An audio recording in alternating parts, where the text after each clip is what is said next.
Uma mulher grávida desaparece sem deixar rastro. Um mistério envolto em conflito familiar, negócios falidos e um crime brutal. Hoje em Crimes e Mistérios vamos ver o caso da grávida da Mortosa. A 3 de outubro de 2023, Mónica Silva, grávida de 7 meses, desapareceu sem explicação.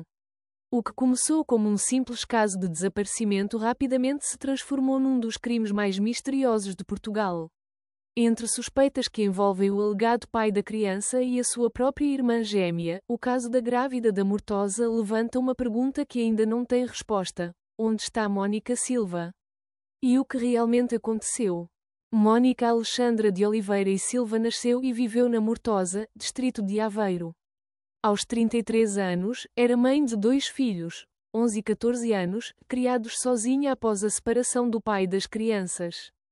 Segundo familiares e amigos, era uma mulher trabalhadora e dedicada aos filhos, tentando sempre proporcionar-lhes o melhor, mesmo com dificuldades financeiras. Descrita como discreta e reservada, não era alguém que partilhasse a sua vida pessoal facilmente. Uma vizinha disse que Mónica Silva gostava muito de sair à noite e de namorar. Mónica e Sara eram irmãs gêmeas idênticas e tinham uma relação intensa e por vezes conflituosa. Ambas eram donas de uma frutaria chamada Eu e Elas, um negócio que oferecia também entregas ao domicílio e serviço de bar. Em julho de 2023, o negócio fechou devido a problemas financeiros, gerando grande tensão entre as irmãs. Em agosto de 2023, após várias discussões, Sara saiu da casa de Mónica e o relacionamento entre as duas deteriorou-se ainda mais. 3 dias antes do desaparecimento, Mónica e Sara tiveram uma discussão definitiva, e Mónica expulsou Sara de casa, cortando relações. O programa Linha Aberta levantou suspeitas de que Mónica e Sara levavam uma vida paralela, possivelmente trabalhando como acompanhantes de luxo. Vídeos publicados por Sara mostravam as irmãs em carros de luxo com homens, sugerindo uma ligação a pessoas influentes. A família, no entanto, nega essa teoria e insiste que Mónica estava num relacionamento sério com Fernando Valente. 3 de outubro de 2023, após o jantar, por volta das 9 horas da noite, Mónica informou os filhos de que ia tomar um café e que voltaria em breve. Levou consigo a ecografia e o relatório da gravidez, o que indica que ia ter um encontro com o suposto pai do bebê. Às 11 horas da noite, ligou ao filho mais velho e disse que estava a caminho, mas nunca mais voltou para casa. Segundo o Ministério Público, Mónica encontrou-se com Fernando junto à sua residência e entrou no carro dele voluntariamente. O casal dirigiu-se para o apartamento de Fernando na Torreira, um local fora da Vila da Mortosa, onde o Ministério Público acredita que o crime aconteceu. Segundo o Ministério Público, Fernando Valente assassinou Mónica Silva no apartamento, matando também o bebê de 7 meses que ela carregava. Após o homicídio, desfez-se do corpo da vítima num local ainda desconhecido, ocultando qualquer prova. O Ministério Público afirma que, após a morte de Mónica, Fernando usou o telemóvel da vítima para enviar mensagens, simulando que ela ainda estava viva. Pesquisou formas de eliminar registros de conversas e apagou mensagens comprometedoras. Criou mensagens falsas, sugerindo que Mónica estaria a ser ameaçada por outro homem, para desviar a atenção da investigação. A Polícia Judiciária analisou os registros telefónicos e descobriu que o telemóvel de Fernando foi ligado em Vila Nova de Gaia às 4 horas da tarde de 4 de outubro. O telemóvel de Mónica foi ligado em Cuba, Alentejo, exatamente à mesma hora.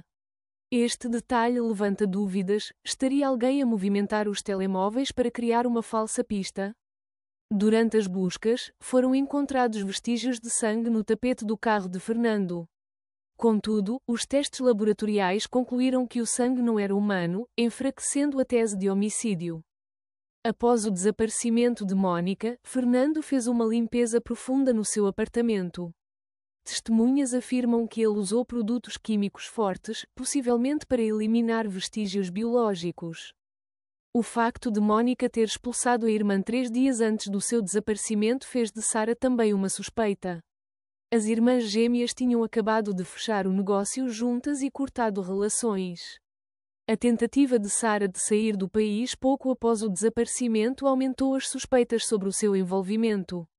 Apesar de o Ministério Público ter apontado Fernando Valente como o único culpado, muitas pessoas acreditam que Sarah possa estar envolvida no desaparecimento da irmã. Alguns acreditam que a maioria das provas que levam a polícia até Fernando foram fornecidas pela família de Mónica e há uma teoria que Fernando poderá ser um bode expiatório. Mónica tinha dívidas pendentes com um vendedor de móveis, que a pressionava para pagar.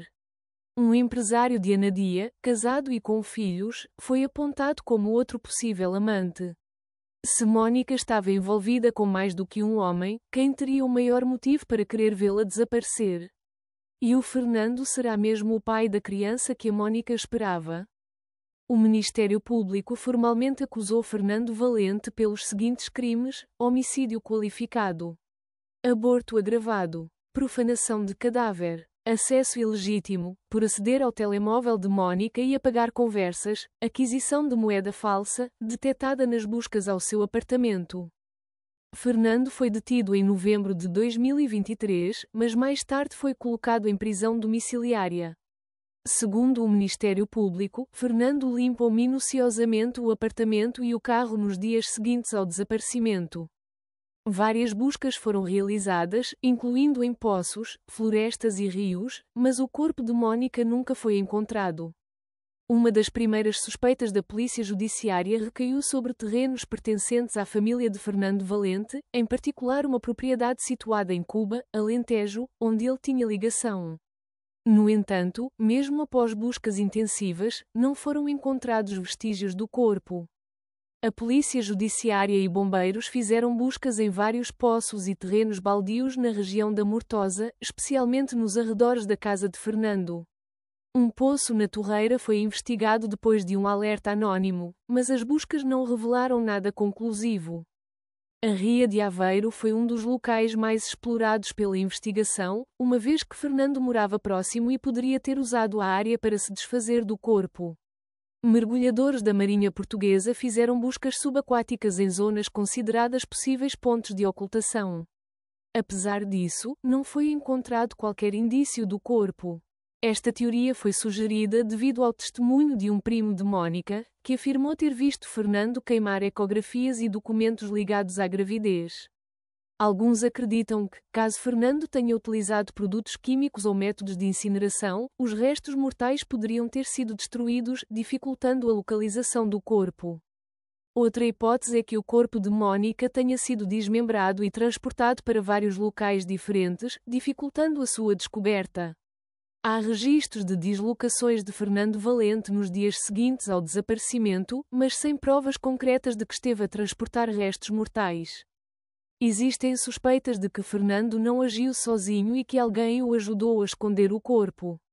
A família de Mónica suspeita que outras pessoas próximas de Fernando possam ter conhecimento do paradeiro do corpo, mas não tenham colaborado com a investigação. A falta do corpo de Mónica complica a acusação e o julgamento de Fernando Valente, pois sem provas concretas de homicídio, há sempre a hipótese, ainda que improvável, de que ela possa estar viva. A Polícia Judiciária e a família continuam a pressionar para novas buscas, mas, até agora, todas as pistas resultaram em becos sem saída. O desaparecimento de Mónica Silva continua a gerar perguntas sem resposta. Será Fernando Valente o verdadeiro culpado? Ou haverá mais pessoas envolvidas neste mistério? Sem provas definitivas e sem um corpo, este caso continua a ser um dos mais intrigantes da história criminal portuguesa. Queremos saber a sua opinião. O que acha que realmente aconteceu a Mónica Silva? Partilhe as suas teorias nos comentários e continue a seguir Crimes e Mistérios para mais investigações. E lembrem-se, o mistério nunca dorme.